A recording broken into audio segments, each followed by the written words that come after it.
Hello बच्चों, आज हम लोग पढ़ेंगे BA part 1 geography paper 1 physical geography में topic composition and structure of atmosphere.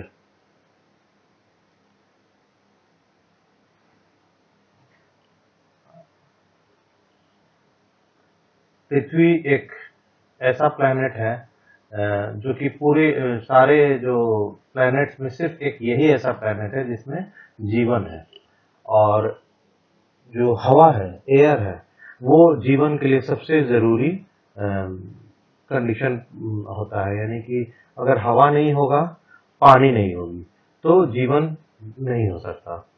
तो यहाँ एयर जो है ये पृथ्वी को चारों तरफ से घेरता है और जो पूरा एयर सराउंड करता है अर्थ को, उसको एटमॉस्फेयर कहते हैं। तो ये पृथ्वी का एक इंटीग्रल पार्ट है, इसके बिना पृथ्वी की कल्पना नहीं कर सकते हैं। और ये पूरी जो एटमॉस्फेयर या जो ये हवा का जो ये परत है, ये ग्रेविटेशनल फोर्स से पृथ्वी की तरफ उसकी तरफ आकर्षित है, अंदर की तरफ है। नहीं तो ये अगर ग्रेविटेशन फोर्स नहीं रहता तो ये हवा भी पृथ्वी की चारों तरफ जो एक लेयरिंग जो की है वो नहीं हो पाता। अब एटमॉस्फेयर और क्या क्या करता है, तो जो सूर्य से आने वाली अल्ट्रावायलेट किरणें होती हैं उसको वो वापस भेज देता है। अगर एटमॉस्फेयर नहीं होता और ये डायरेक्ट पृथ्वी पर आती तो हमारा स्किन जल जाता और हमारे जीवन की कल्पना नहीं की जा सकती थी।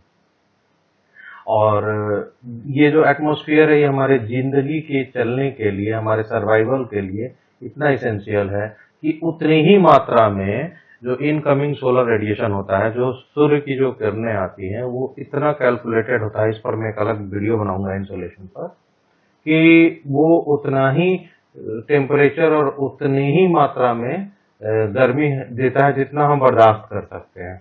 दिन होता है, रात होती है, लेकिन एटमॉस्फेयर अपना काम करता है, हार्मफुल चीजों को बाहर कर देता है और सिर्फ जो लाइफ सेविंग या लाइफ सस्टेनिंग चीजें हैं वही आती हैं अंदर की तरफ। और इस एटमॉस्फेयर में गैसेस भी होती हैं, वाटर वेपर भी होता है और डस्ट पार्टिकल्स भी होते हैं। अब हम लोग इसको दो पार्ट में हमने बांटा है। तो पहला कंपोजिशन के बारे में देखिए। कंपोजिशन इसका तीन तरह से हो सकता है। एक तो गैसेज होती हैं एटमॉस्फेयर में, तो आपको बता दूं कि 99% जो है, आप देखिए 78.08 नाइट्रोजन है और 20.95 ऑक्सीजन है। इन दोनों को जोड़ेंगे तो 99%, उससे ज्यादा तो सिर्फ दो ही गैसेज हैं, नाइट्रोजन ऑक्सीजन। उसके बाद आर्गन लगभग, मतलब 1% भी नहीं है, लेकिन 0.93% है आर्गन। आर्गन के बाद जो गैसें हैं वो सभी काफी कम मात्रा है, 0.04 है। उसमें भी सबसे ज्यादा कार्बन डाइऑक्साइड है जो 0.035 है। अब इन दिनों आप देख रहे होंगे कि हम बात करते हैं कि कार्बन डाइऑक्साइड की मात्रा बढ़ने से गर्मी हो जा रही है। अब आप सोचिए, इतनी छोटी प्रतिशत, इसमें हल्का सा भी अगर बढ़ोतरी हो रहा है तो हमारा पूरा का पूरा पृथ्वी में प्रदूषण बढ़ जा रहा है, गर्मी बढ़ जा रही है। यानी कि ये जो प्रतिशत है सब फिक्स है, हल्का सा भी अगर इसका बैलेंस गड़बड़ होता है तो हमारी जीवन के बारे में हम सोच नहीं सकते। जीवन वैसा नहीं चल पाएगा जैसा एक नॉर्मल चल रहा है। इसमें नियॉन देखिए, उसके बाद हीलियम है, मीथेन है, मीथेन से भी गर्मी होती है, और क्रिप्टन है, नाइट्रस ऑक्साइड है, हाइड्रोजन है, ओजोन है। ओजोन, इसके बारे में फिर मैं थोड़ा आगे आपको बताऊंगा।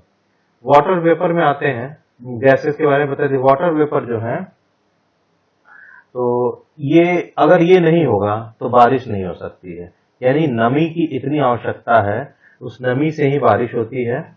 और कभी कभी ये 4% तक चला जाता है वाटर वेपर।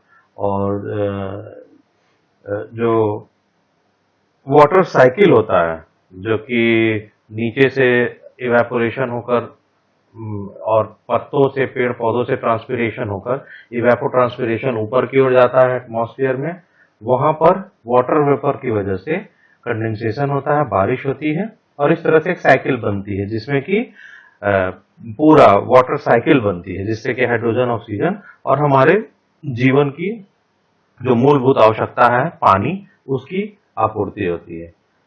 इसके बाद है डस्ट पार्टिकल। डस्ट पार्टिकल की इतनी आवश्यकता है कि इसके बिना हम देख नहीं सकते हैं। यानी कि जो आप ऐसे समझिए कि जो सूर्य की किरण है उस वो जब आती है हमारे एटमॉस्फेयर के अंदर, तो इतने सटीक मात्रा में डस्ट पार्टिकल हैं जिससे वो रिफ्रैक्ट करती है, यानी कि वो फैलती है, चमकती है और पूरा हमारे लिए देख पाना संभव हो पाता है। तो इसकी भी मात्रा बढ़ना भी खतरनाक है, घटना भी खतरनाक है। और साथ ही साथ ये क्लाउड्स के लिए भी, यानी कि जो प्रेसिपिटेशन के लिए वाटर वेपर के साथ डस्ट पार्टिकल चाहिए, ठीक है। तो अब इसमें हम लोग देखते हैं कि परमानेंट गैसेस क्या क्या हैं और वेरिएबल गैसेस क्या हैं। तो परमानेंट गैसेस तो अभी तो मैंने आपको बताया कि ये फिक्स है इनका प्रतिशत, nitrogen, oxygen, argon, neon, helium, krypton, xenon, hydrogen, carbon dioxide.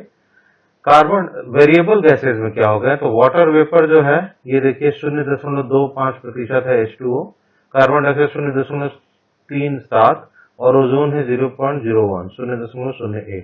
ये बढ़ते घटते रहते हैं और इनके बढ़ने घटने से इतनी समस्या आ सकती है कि अगर ज्यादा बढ़ जाए तब भी समस्या हो, बारिश बढ़ जाए, गर्मी हो जाएगी, कम हो तब भी। अगर ओजोन ज्यादा बढ़े तो वो नुकसान करेगा हमारे, वो इतना पावरफुल ऑक्सीडाइजिंग एजेंट है कि वो हमारा स्किन या कोई भी सरफेस को ऑक्सीडाइज कर सकता है। शुक्र है कि ओजोन की एक्टिविटी ओपन एयर में नहीं होती है, ये थोड़ी ऊंचाई पर जाने पर होती है। लेकिन आप देख सकते हैं कि ये बहुत छोटी मात्राएं हैं, लेकिन ये वेरिएबल गैसेज हैं, इनकी थोड़ी भी घटने बढ़ना हमारे लिए खतरनाक होता है। स्ट्रक्चर में आते हैं एटमॉस्फेयर के, तो ये पृथ्वी का जो अर्थ सर्कल जहां हम रहते हैं, जहां हमारा जीवन, यहाँ से 1600 किलोमीटर तक की ऊंचाई तक देखा गया है। लेकिन जो इसका 97% है वो एक्चुअली नीचे से 30 किलोमीटर तक के ही रेंज में काम करता है। और इसको आप देखें 5 भागों में बांटा गया है, troposphere, stratosphere, mesosphere, ionosphere, ionosphere और एक्सोस्फियर। इसको नीचे से ऊपर की ओर पढ़ें। ट्रोपोस्फियर जो है ये सबसे नीचे का लेयर है और 18 किलोमीटर तक है इक्वेटर पर, और पोल में 8 किलोमीटर तक है। और ये जो है इक्वेटर में ज्यादा ऊंचाई होने के कारण क्या है, जैसे दिन में गर्मी हुई तो हवा ऊपर की ओर उठ गया और ऊपर से फिर ठंडा होके ऊपर जब कंडेंस हुआ तो फिर बारिश हो गई। तो इसकी वजह से इक्वेटर पे इसकी हाइट थोड़ी ज्यादा होती है। और अब इसमें वेदर चेंजेस सबसे ज्यादा होते हैं। जो भी हमारे जीवन एक्चुअली जो हम लोग जी रहे हैं ये ट्रोपोस्फियर के अंदर ही जी रहे हैं। और हाइट के साथ साथ टेम्परेचर घटता है। यही वजह है कि आप देखेंगे जितने भी बड़ी बड़ी पहाड़ों की चोटियां हैं उनके ऊपर आपको ग्लेशियर मिलेगा। 10 डिग्री सेल्सियस 165 मीटर की ऊंचाई पे नॉर्मल लैप्स रेट से घटते जाता है। वही अगर इसमें ह्यूमिडिटी हो तो ये और भी थोड़ा बढ़ सकता है। ट्रोपोस्फियर के बाद एक ऐसा स्टेज आता है जहां टेम्परेचर हाइट के साथ बढ़ेगा नहीं, वो रुका रहेगा, उसको बोलते हैं ट्रोपोपॉज। ट्रोपोपॉज के बाद आ जाता है स्ट्रेटोस्फियर। स्ट्रेटोस्फियर जो है ये 50 किलोमीटर तक की ऊंचाई पे जाता है। इसको थोड़ा यहाँ डायग्राम में आप देख सकते हैं।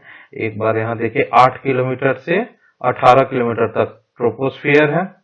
इसके बाद आप देखें स्ट्रेटोस्फियर 50 किलोमीटर का रेंज में है, मेसोस्फियर 80 किलोमीटर के रेंज में है, और इससे ऊपर आयोनोस्फियर और एक्सोस्फियर आएंगे।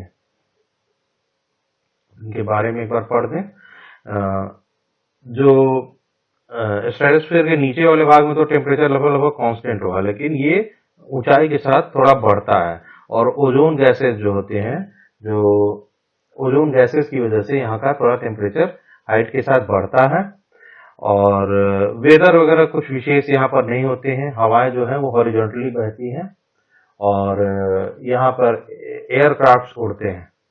आप देख सकते हैं एयरक्राफ्ट से उड़ने के लिए, क्योंकि इसमें डिस्टर्बेंसेस नहीं होती है, क्योंकि ट्रोपोस्फियर में आंधी तूफान, बारिश और हर तरह के साइकिल्स रहते हैं, हाइड्रोजन साइकिल, कार्बन साइकिल या वाटर साइकिल। तो यहाँ पर यहाँ की तुलना में स्ट्रेटोस्फियर में एरोप्लेन का उड़ना इजी है। और वो भी ट्रोपोपॉज और इससे थोड़ा सा ऊपर का जो एरिया है जहाँ की टेम्परेचर न ज्यादा हाइट के साथ बढ़ता है न घटता है। तीसरा लेयर है वो है मेसोस्फियर का। स्ट्रेटोस्फियर से ऊपर है, ये 80 किलोमीटर के ऊपर जाता है और 30 किलोमीटर तक है। यहाँ टेम्परेचर घटते घटते -1000 डिग्री सेल्सियस तक होता है। और जो भी मेटेरोइड्स होते हैं, जो ऊपर से जिसको हम लोग कहते हैं टूटता हुआ तारा, वो गिरते हैं, वो यहाँ गिर के खत्म हो जाते हैं, मेसोस्फियर से नीचे नहीं आते हैं, वहीं जल जाते हैं। इसके ऊपर है चौथा लेयर है आयनोस्फीयर का। ये चौथा लेयर जो है ये 400 किलोमीटर और उससे ऊपर 300 किलोमीटर की इसकी मोटाई हो गई। और जितनी भी इलेक्ट्रॉनिकली चार्ज करंट इसमें फ्लो करती हैं तो रेडियो वेव्स जो है इससे रिफ्लेक्ट करके वापस आ जाते हैं। तो जो हम लोग रेडियो की जो भी टेक्नोलॉजी है, रेडियो वेव्स यहाँ से जाती हैं और वापस आती है, तो हम लोग रेडियो वेव की टेक्नोलॉजी इसी आयनोस्फीयर की वजह से यूज में लाते हैं। इसके बाद है एक्सोस्फीयर, या आप इसको ये कह सकते हैं कि आज की जो टेलीकम्युनिकेशन है, जितना हम लोग मोबाइल नेटवर्क और जितना रेडियो यूज कर रहे हैं, ये सब इस आयनोस्फीयर तक जाकर और फिर उधर से रिफ्लेक्ट होता है। तो इस जोन में अब आज सैटेलाइट्स भी हम लोग यूज करते हैं, रिमोट सेंसिंग सैटेलाइट्स यूज करते हैं, तो इनके थ्रू भी हम जो है अपना टेलीकम्युनिकेशन यूज करते हैं। इसके ऊपर है एग्जॉस्फियर, ये 400 किलोमीटर से ऊपर से जा जाता है। यहाँ गैसेज नहीं के बराबर है, कोई ग्रेविटेशनल फोर्स नहीं होता है।